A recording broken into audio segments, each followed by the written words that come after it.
ஹாய்ப்பா. இன்றைக்கி வந்து மார்ச் 29. இன்றைக்கி வந்து சனிக்கிழமை அமாவாசை. அது மட்டும் இல்லை, இன்றைக்கி வந்து மாமாவோட இறந்த நாள்.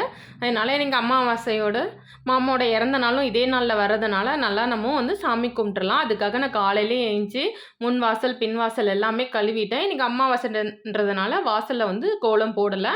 வடைக்கு வந்து ஊற வச்சுருக்கேன். உளுத்தம்பருப்பு வடைக்கு உளுந்து ஊற வச்சுருக்கேன். கடலைப்பருப்பு வடைக்கு கடலைப்பருப்பு ஊற வச்சுருக்கேன். அப்புறம் பாசி பருப்பு கொஞ்சம் ஊற வச்சுருக்கேன். சாம்பார் வைக்கிறதுக்காக துவரம் பருப்பும் கொஞ்சம் ஊற வச்சுருக்கேன். அரிசியும் அளந்து கரெக்டாக எல்லாமே நான் வந்து அலசி ஊற வச்சு எடுத்து வச்சுருக்கேன். நம்ம வந்து ஊற வச்சுட்டு செஞ்சோம்னா ரொம்ப ஈஸியாக இருக்கும். காலையில் ஏஞ்சோடனே எல்லாத்தையும் அலசி ஊற வைக்கிற வேலை தான் மொதல் வேலை. அப்புறம் நைட்டு உரைக்கி ஊற்றிருந்தேன். நான் வந்து இந்த மண் பாத்திரத்தில் தான் உரைக்கி ஊற்றுவேன். இப்போ வந்து இதை எடுத்து ஃப்ரிட்ஜில் வச்சிடலாம். இல்லைன்னா சீக்கிரமே புளிச்சிரும். வெயில் காலம் வந்துருச்சு இல்லையா? இப்போ வந்து சாதம் ஒரு அடுப்பில் சிம்மில் வச்சுட்டேன் நான். பருப்புமே ஒரு அடுப்பில் சிம்மில் வச்சுட்டேன். நல்லா அது இதுவாகிக்கிட்டே இருக்கட்டும். இப்போ இடையில சில வேலைலாம் இருக்குது. அந்த வேலையெல்லாம் நம்ம பார்த்துடலாம் அடுப்பில் சிம்மில் வச்சுக்கிட்டே. இப்போ வந்து எல்லாமே எடுத்து வச்சுருக்கேன். என்ன செய்கிறதா பிளான்னு தெரியல. ஃப்ரிட்ஜில் என்ன காயெல்லாம் இருந்ததோ அதிலே கொஞ்சம் கொஞ்சம் எடுத்து வச்சுருக்கேன். குட்டி உருளைக்கிழங்கு வேக வச்சது 4, 5 இருக்குது. பீன்ஸ் இருக்குது. முருங்கைக்காய், சௌச்சௌலாம் இருக்குது. சரி என்ன சமைக்கலாம் அப்படின்னும்போது, சரி நூக்கலும் மாங்காவும் போட்டு சாம்பார் வச்சிடலான்னு தாளிக்கிறதுக்கு தனித்தனியாக கட் பண்ணி வச்சேன். அடுத்து வந்து பீன்ஸ் வந்து பயத்தம்பருப்பு போட்டு செய்ய போகிறேன். அதனால் பயத்தம்பருப்பு ஊற வச்சதெல்லாம் கொஞ்சம் எடுத்து வச்சுட்டேன். அப்புறம் கத்திரிக்காய், முருங்கைக்காய், அந்த குட்டி உருளைக்கிழங்குல வேக வச்சது அதெல்லாம் போட்டு தொக்கு மாதிரி பண்ணிடலாம். அதுக்கு தனியாக எடுத்து வச்சுட்டேன். வடைக்கும் வெங்காயம் கட் பண்ணி எடுத்து வச்சுட்டேன். உளுந்த வடைக்கும் கடலைப்பருப்புக்கும் கடலை வடைக்கும். தாளிக்கிறதுக்கு முன்னாடி இந்த மாதிரி நம்ம ஒரு எடுத்து வச்சுட்டோம்னா, நம்ம வந்து வேக வேகமாக தாளிச்சிடலாம். ரொம்ப ஈஸியாக இருக்கும். சமையல் வந்து ஒரு இதுவாகவே தெரியாது. இப்போ வந்து என்ன செய்யலாம்னா, ஃபஸ்ட்டு ஒன்னொன்னா இது பண்ணிடலாம். சாம்பார் வந்து சிம்மில் கொதிச்சுக்கிட்டே இருக்குது. நான் எல்லாம் கரெக்டாக தாளிக்கிறதுக்கான வேலை பண்ணியாச்சு. இப்போ வந்து பருப்பு நல்லா கொதிச்சுக்கிட்டு இருக்கு. இந்த டைமில் கொதிச்ச உடனே கொஞ்சம் சீரகம் போட்டுக்கலாம். கொஞ்சம் பெருங்காயம் போட்டுக்கலாம். இன்றைக்கி வந்து பச்சை மிளகாய் இல்லாத சமையல். ஏன்னா பச்சை மிளகாய் வாங்க மறந்தாச்சு. அதனால் எல்லாத்துலேயும் காஞ்ச மிளகாய் அப்படி தான் தாளித்தேன். சாம்பாரில் போடக்கூட 2 பச்சை மிளகாய் கிடையாது. அதனால் பருப்பு நல்லா வெந்த உடனே கொதிச்ச உடனே சீரகம் போட்டாச்சு, பெருங்காயம் போட்டாச்சு, மஞ்சத்தூள் போட்டாச்சு, பூண்டும் தட்டி போட்டாச்சு. இப்போ வந்து நூக்கல் போட்டுக்கலாம். மாங்காய் வந்து கடைசியாக நம்ம சேர்த்துக்கலாம். தக்காளி, வெங்காயம், நூக்கல் இதையும் சேர்த்தாச்சு. சேர்த்துட்டு நம்ம வந்து கிண்டி விட்டு இது வந்து மூடி வச்சிடலாம். அது ஆனால் ஃபுல்லாக அடுப்பு வந்து சிம்மிலே தான் வச்சுருக்கேன். வேகமாக வச்சுட்டு பரப்பரன்னு செய்யலை. இப்போ காய் எல்லாமே கொஞ்சம் நல்லா வேகட்டும். அதுக்கப்புறம் நம்ம வந்து குழம்பு மிளகாத்தூள் அப்புறம் நம்ம சேர்த்துக்கலாம். மாங்காய் வந்து இப்போவே போட வேணாம், ரொம்ப குழஞ்சி போயிடும். அதனால் மாங்காய் ஓரமாக வச்சிடலாம். இப்போ அதுவுமே சிம்மிலேயே தான் இருக்குது. இப்போ ஓரளவு வெந்திருக்கு பாருங்க. கொஞ்சம் இதுவாக இருக்குது. இன்னும் கொஞ்சம் வேகணும். இந்த டைமில் நம்ம என்ன பண்ணலான்னா, குழம்பு மிளகாத்தூள் வேணும்னா குழம்பு மிளகாத்தூள் சேர்த்துக்கலாம். சரி இன்னும் கொஞ்சம் கொதிக்கட்டும். பருப்பு வெந்த உடனே சேர்க்கலாம்னு சொல்லிட்டு ஃபஸ்ட் மூடி வச்சுட்டேன். இப்போ கொஞ்சம் பூவாக இருக்குது. இந்த டைமில் நம்ம வந்து குழம்பு மிளகாத்தூள் சேர்த்துக்கலாம். உப்பு சேர்க்கலைங்க. கொஞ்சமாக உப்பு சேர்த்துக்கலாம். தேவையான அளவு உப்பு சேர்த்துக்கலாம். எப்பவுமே கொஞ்சம் வேக விட்டு உப்பு சேருங்க, முன்னாடியே சேர்க்குறத விட. இப்போ தேவையான அளவு குழம்பு மிளகாத்தூள் சேர்த்துக்கலாம். தாளிக்கும் போது நம்ம காஞ்ச மிளகாய் போட்டு தாளிச்சுக்கலாம். இப்போ வந்து பருப்பு ஊற வச்சுருந்தேன். பாத்திரத்தில் வச்சு பருப்பு நல்லா கொதிச்சிருச்சு. கொதிச்ச உடனே நம்ம வந்து என்ன பண்ணோம், சீரகம் போட்டோம். இது வந்து புளி தண்ணிங்க. சீரகம் போட்டோம், பூண்டு போட்டோம், பெருங்காயம் போட்டோம், அப்புறம் வந்து தக்காளி போட்டோம், வெங்காயம் போட்டோம். கொஞ்சம் இதுவான உடனே என்ன பண்ணோம், குழம்பு மிளகாத்தூள் போட்டோம், கல்லுப்பு போட்டோம். அப்புறம் வந்து தேவையான அளவு புளி சேர்த்தாச்சு. இப்போ இந்த அடுப்பில் வந்து சிம்மில் அப்படியே அது கொதிச்சுட்டே இருக்க வேண்டியது. கொஞ்சம் தேவையான அளவு கொத்தமல்லியும் சேர்த்துடலாம். வேகும்போது கொத்தமல்லி நல்லா வாசனையாக ரொம்ப நல்லாயிருக்கும். இப்போ வந்து கொஞ்சம் நேரம் மூடி வச்சிடலாம். இப்போ சின்ன வெங்காயம் சாம்பார் தாளிக்க உரிச்சிட்டு வந்துடலாம். அதுக்கு முன்னாடி சாதம் வந்து இன்னும் கொஞ்சம் வேகட்டும். அந்த டைமில் வந்து நம்ம வெங்காயம் தோல் உரித்து எடுத்துகிட்டு வந்துடலாம். தோல் உரிச்சிட்டு கட் பண்ணுறத விட நசுக்கி போட்டோம்னா தான் நல்லது. நான் வந்து லைட்டாக அப்படியே தட்டில் வச்சு மெதுவாக லைட்டாக நசுக்கி விட்டேன். அதான செதற ஆரம்பிச்சிருச்சு. அப்புறம் குழவிக்கல்ல போட்டு தான் ஒன்று ஒன்றா தட்டி எடுத்தேன். கட் பண்ணுறத விட இந்த மாதிரி நசுக்கி போட்டு தாளித்தோம்னா குழம்பு நல்லா வாசனையாக நல்லாயிருக்கும். சாதம் வந்து ரெடி ஆயிடுச்சு. ரொம்ப குழையவும் இல்லை, கரெக்டாக இருக்குது. அதனால் நம்ம வந்து சாதத்தை வந்து வடிச்சிடலாம். சாதத்தை வடித்து விட்டாச்சு. இப்போ வந்து பருப்புமே நல்லா வெந்து நல்லா ரெடி ஆயிடுச்சு சூப்பராக. இங்கே பாருங்கள் நல்லாவே வெந்துருச்சு. சாம்பார் வந்து கொழ கொழன்னு இருக்கிறதோட எனக்கு வந்து இப்படி இருந்தால் தான் பிடிக்கும்.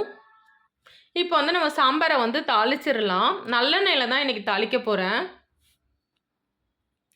தனியாக தாளிக்கிறனால சின்ன கடாய் வச்சுட்டு தேவையான அளவு நல்லெண்ணெய், நீங்கள் சமையல் எண்ணெய் என்ன யூஸ் பண்ணுவீங்களோ அதை போட்டுக்கலாம். தேவையான அளவு கடுகு சேர்த்துக்கலாம்.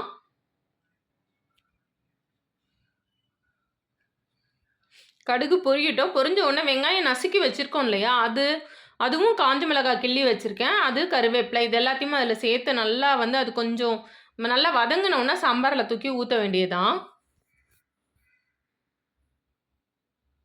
நல்லா சின்ன வெங்காயத்தோட வாசனையே தனிங்க. சாம்பாருக்கோ வத்த குழம்புக்கோ எதுக்கு சேர்த்தாலுமே. கடுகு பொரிஞ்சிருச்சு. இந்த டைமில் இதை நம்ம வந்து கூட சேர்த்துக்கலாம். நான் வந்து மட்டும் அடுப்பை வந்து சிம்மில் வச்சே தான் அன்றைக்கி சமையல் பண்ணேன். ரொம்ப பரபரன்னு செய்யலை. ஏன்னா சமையல் கொஞ்சம் சீக்கிரமே ஆரம்பிச்சிட்டேன். அதனால் ரிலாக்ஸாக செய்யலான்னு தான் செஞ்சுக்கிட்டு இருந்தேன். இப்போ வந்து தாளிச்சதை தூக்கி அதில் கொட்டியாச்சு. இப்போ வந்து தேங்காய் பூவாக்கி வச்சுருந்தேன். தேவையான அளவு எடுத்துட்டு அந்த ஜார்லேயே கொஞ்சம் தண்ணி ஊற்றி சாம்பாரில் ஊற்றிடலாம். சாம்பாரில் தேங்காய் பூ போட்டால் அவ்வளோ டேஸ்ட்டாக நல்லாயிருக்குங்க சாம்பார். நான் வந்து ரொம்ப சேர்க்கலனாலும் அந்த ஜாரில் கொஞ்சமாக தண்ணி ஊற்றி கடாயில் ஊற்றி சாம்பாரில் ஊற்றிடலான்னு சொல்லிட்டு இது பண்ணேன். அவ்வளோதான். இதை தூக்கி நம்ம சாம்பாரில் ஊற்றிடலாம். சாம்பார் வாசனையாக ரொம்ப நல்லாயிருக்கும். அவ்வளோதாங்க. அடுப்பை நிறுத்திட்டு சாம்பாரை தூக்கி ஓரம் வைக்க வேண்டியதாங்க. சூப்பரான ஒரு நூக்கல் சாம்பார் ரெடி ஆயிருச்சு. நல்ல ஒரு வாசனை. ஆனால் அன்றைக்கி என்ன நம்ம உப்பு பார்க்காம சமைக்கணும் இல்லையா. ஆல்ரெடி எப்போவுமே நான் சமையல் உப்பு காரம் பார்க்காம அப்படியே சமைச்சிருவேன். அன்றைக்கும் அதே மாதிரி தான் செஞ்சேன். அடுப்பை நிறுத்திட்டு இறக்கி ஓரமாக வச்சிடலாம்.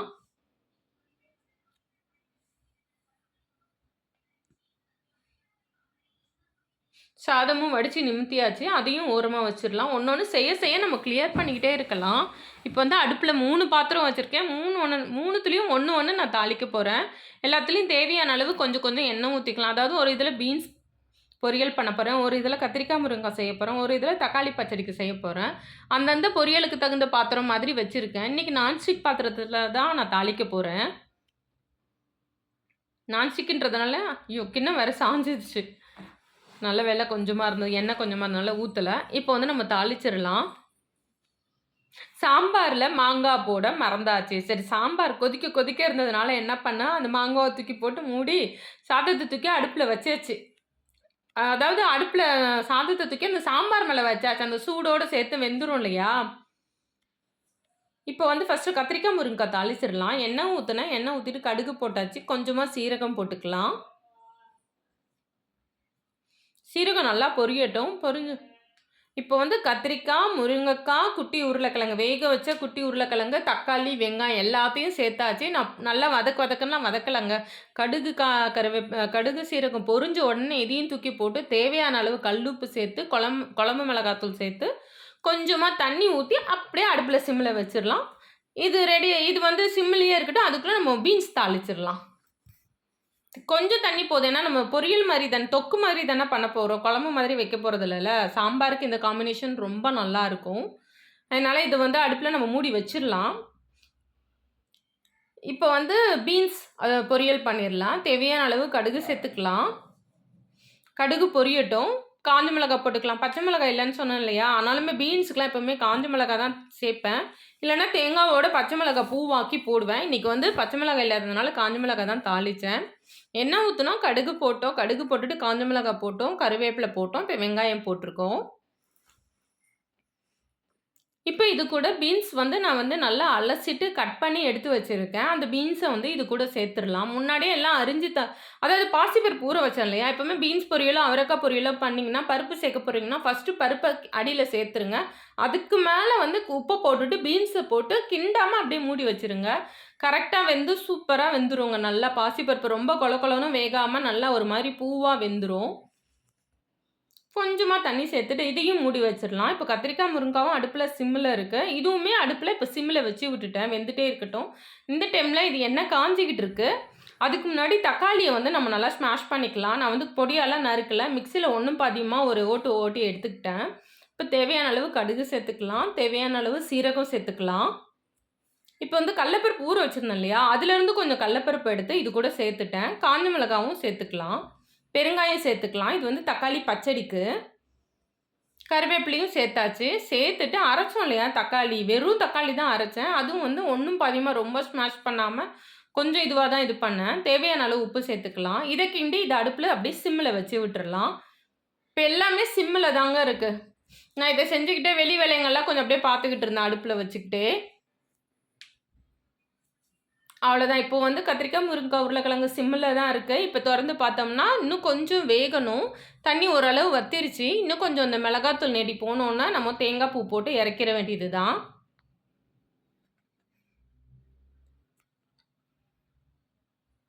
இப்போ வந்து பீன்ஸ் என்ன ஆச்சுன்னு பார்ப்போம். பீன்ஸுமே பாருங்களேன், பாசிப்பருப்பு வந்து கொஞ்சம் நல்லா இதுவாயிருச்சு. இப்போ வந்து இதுவுமே சிம்மில வச்சுட்டு, இன்னும் கொஞ்சம் நீர் இருக்கு. அந்த நீர் வத்தட்டும். மூடி வச்சிரலாம். இதில வந்து கொஞ்சமா தேங்காய் பூ சேர்த்துக்கலாம். பருப்பு போட்டிருக்கிறதுனால கொஞ்சமா தேங்காய் பூ சேர்த்தா இன்னுமே கொஞ்சம் டேஸ்ட் நல்லாயிருக்கும். இப்போ வந்து எல்லாம் செஞ்சுட்டோம். கொஞ்சம் ரசம் வைக்கலாம். ஒரு அடுப்பு காலியா இருக்கே, அதை ஏன் விடுவானேன்னு ரசம் வைக்கலாம்னு புளியெல்லாம் ஊற வைக்கலங்க. மிக்ஸி ஜார்ல புளி கொஞ்சம் போட்டாச்சு, சீரகம் கொஞ்சம் போட்டாச்சு, மிளகு கொஞ்சம் போட்டுக்கலாம். சும்மா கொஞ்சமா ஒரு ரசம் தாங்க, நெறையாலாம் இல்ல. இப்போ இது கூட வந்து 4 பல்லு பூண்டு போட்டுக்கலாம்.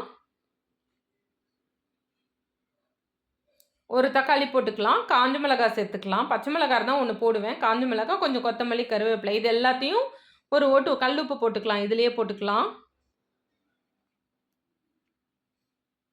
கொஞ்சம் பெருங்காயம் சேர்த்துக்கலாம். இத ஒரு ஓட்டு ஓட்டி தண்ணி கலந்து தாளிக்க வேண்டியது தாங்க. ரசம் ரெடி ஆயிரும். சூப்பரா இந்த மாரி அரைச்சாச்சு. இப்போ வந்து நம்ம ரசத்துக்கு தாளிச்சிரலாம். இப்போ அடுப்புல எண்ணெய் ஊத்தி கடுகு போட்டுறலாம். கடுகு பொரிஞ்ச உடனே நல்லா கடுகு பொரியட்டும். காஞ்ச மிளகாய் சேர்த்துக்கலாம்.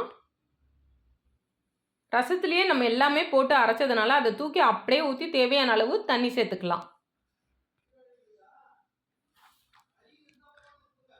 இப்போ வந்து நல்லா வந்து ரசத்த வந்து ஊத்திரலாம். ஊத்தி லைட்டா கொதி வரும்போது, கொதிக்க ஆரம்பிக்கும்போது ரசத்த நிறுத்திடலாம். இல்லன்னா ரசம் ரொம்ப கொதிச்சதுன்னா கடுத்தா மாதிரி ஆயிரும். சூப்பரா கொஞ்சமா ரசமும் வச்சாச்சு. தேவையான அளவு மஞ்சத்தூள் சேர்த்துக்கலாம். அவ்வளோதாங்க. கொதிக்க விட்டு நம்ம வந்து ரசத்த பாத்திரம் மாத்திரலாங்க. இப்போ கத்திரிக்காய், முருங்காவும் நல்லா தண்ணி வத்திருச்சு. இப்போ இதில கொஞ்சமா தேங்காய் பூ போட்டுக்கலாம் நம்ம. ரொம்ப இல்ல. கொஞ்சம் பீன்ஸ்க்கு கொஞ்சம் போட்டோம். சாம்பார்ல கொஞ்சம் போட்டோம். கத்திரிக்காய், முருங்காய்க்கு கொஞ்சம் போட்டுருக்கோம். அவ்வளோதான். தேவைப்பட்டா சேர்த்துக்குங்க. அவ்வளோதான். தேங்காய் பூ வந்து இது மாதிரி பொரியல்லலாம் போட்டா டேஸ்ட் ரொம்ப நல்லாயிருக்கும். அவ்வளோதான் மூடி வச்சிரலாம். இப்போ இது வந்து இன்னும் கொஞ்சம் தண்ணி இருக்கு. இந்த தண்ணி வந்து கொஞ்சம் வத்தட்டும்.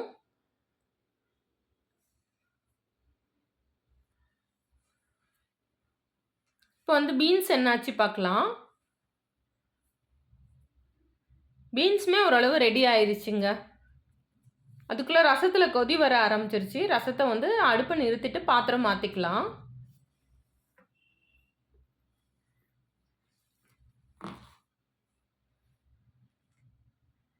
கொஞ்சோண்டு தான் வச்ச ரசம். அதனால ஒரு குட்டி பக்கெட்ல ஊத்தி வச்சிரலாம். இப்ப சாதம் வச்சாச்சு, சாம்பார் வச்சாச்சு, ரசமும் வச்சாச்சு. இந்த 3 கத்திரிக்காய், முருங்கக்காய், அப்புறம் பீன்ஸு, தக்காளி பச்சடி. இது ரெடி ஆயிடுச்சுன்னா, நம்ம வடை, ப இது கேசரியில வந்து பைத்தம்பருப்பு போட்டு தான் ஒரு ஸ்வீட் பண்ண போறேன். அது ரெசிபி எடுக்க முடிஞ்சா எடுக்கிறேன். ஏன்னா டைம் ஆயிருச்சு. அவ்வளோதான். இப்போ அடுப்ப ஒன்னொன்னா அடுப்புலேருந்து இறக்கிற வேண்டியது தான். பீன்ஸு ரெடி இறக்கிடலாம். கத்திரிக்காய், முருங்கக்காய் ரெடி அது இறக்கியாச்சு. தக்காளி பச்சடியும் ரெடின்னு நெனைக்கிறேன். பார்த்துரலாம்.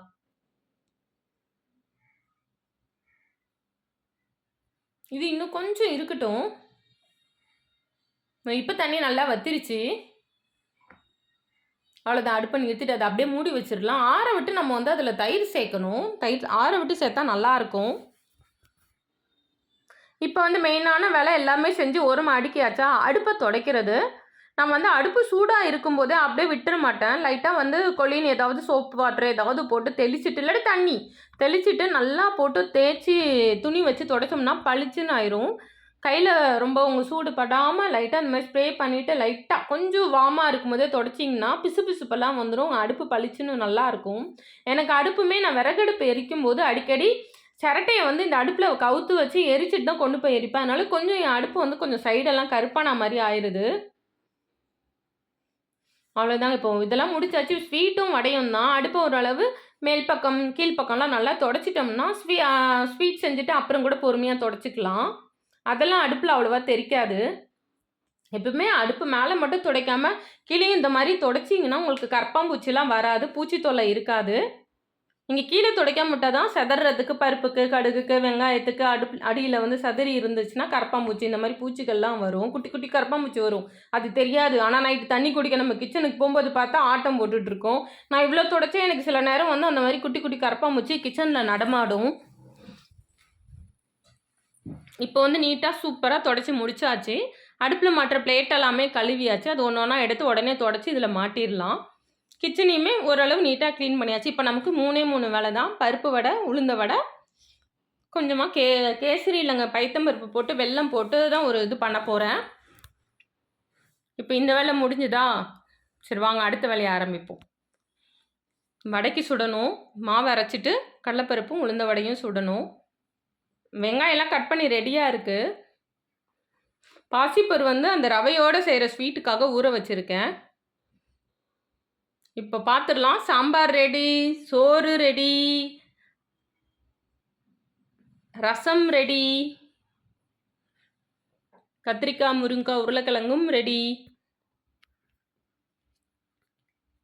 எல்லாமே டென்ஷன் இல்லாமல் ரிலாக்ஸாக அரிஞ்சு வச்சுட்டு செஞ்சோம்னா ரொம்ப பொறுமையாகவே செய்யலாம். ஒன்றும் பிரச்சனை இல்லை. பீன்ஸ் ரெடி, தக்காளி பச்சடிக்கு தக்காளியும் ரெடி. இப்போ தக்காளி பச்சடியில் நல்லா ஆறிடுச்சு. தயிர் சேர்த்து விடலாம். தயிர் சேர்த்து மூடி வச்சிடலாம். அப்போ தான் நல்லாயிருக்கும், டேஸ்ட்டாக இருக்கும். சூடு ஆறணும். ஆறினதுக்கப்புறம் சேர்த்துடலாம். இல்லை நீங்கள் சாப்பிடும்போது வேணும்னாலும் சேர்த்துக்கலாம். நான் வந்து படைக்கணும் இல்லையா, அதனால் வந்து முன்னாடியே நல்லா கலந்து வச்சுட்டேன் நான். இப்போ வாங்க ஸ்வீட் பண்ணிடலாம்.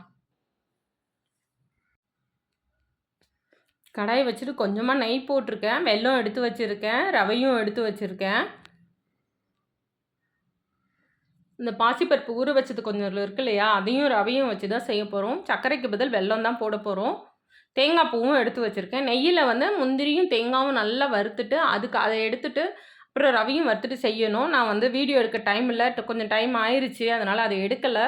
அப்புறம் வந்து மசால் வடை போட்டு எடுத்துடலாம். விட்டு இதை மட்டும் எடுத்தேங்க. அப்புறம் உளுந்த வடையும் சூப்பராக எடுத்துடலாம். ஏன்னா மாமாக்கும் 2 வடையுமே பிடிக்கும். பசங்களுக்கு பிடிக்கிற மாதிரி பேரனுக்கு ஒன்று பிடிக்கும், பேத்திக்கு ஒன்று பிடிக்கும். அதனால் எதனால் 2மே செஞ்சிடுறதா. மாமாவுக்குமே 2மே பிடிக்கும். இப்போ கிச்சன் வேலைலாம் முடிஞ்சுது. மாமா ஃபோட்டோலாம் எடுத்து தொடச்சிட்டு நம்ம ரெடி பண்ணணும். டீப்பாய் எடுத்து போட்டு சாமி ரூம்லேருந்து இந்த பக்கம் டீப்பாயில் வச்சு தான் செய்ய போகிறோம். அதனால் டீப்பாயுமே நல்லா க்ளீனாக தொடச்சாச்சு. தொடச்சிட்டு மாமா ஃபோட்டோவை கொண்டு வந்து இங்கே வைக்க வேண்டியது தான். தொடச்சிட்டு எல்லாம் வச்சுட்டு பூஜைக்கு என்னென்ன வேணுமோ அது எல்லாமே நான் ஒன்று ஒன்றா ரெடி பண்ணிகிட்டு இருந்தேன். ஏன்னா சமையல் பண்ணிவிட்டு இதையும் பண்ணுறதுக்கு ஃபஸ்ட்டு சமையலை முடிச்சுட்டு இந்த வேலையை நம்ம பண்ணிடலான்னு சொல்லிட்டு தான் பூவெல்லாம் போட்டு அழகாக டெக்கரேட் பண்ணிகிட்டு இருந்தேன்.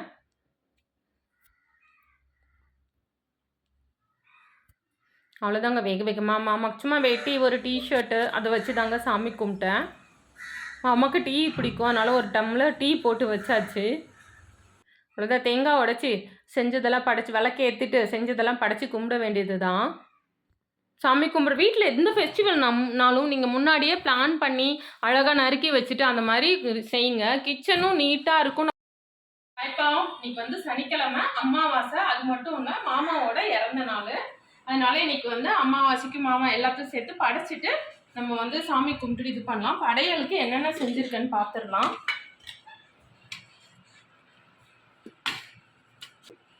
சோறு, அப்புறம் வந்து முக்கல் போட்டு மாங்காய் போட்டு சாம்பார், அப்புறம் ரசம் வச்சுருக்கேன். ஸ்வீட்டு பைத்தம்பருப்பு போட்டு ரவை போட்டு ஒரு டிஃப்ரெண்ட்டாக ஒரு ஸ்வீட் ட்ரை பண்ணியிருக்கேன். ஆல்ரெடி செஞ்சுருக்கேன், நல்லா இருந்தது. அப்புறம் வந்து பீன்ஸ் பாசிப்பருப்பு போட்டு ஒரு பொரியல், தக்காளி பச்சடி,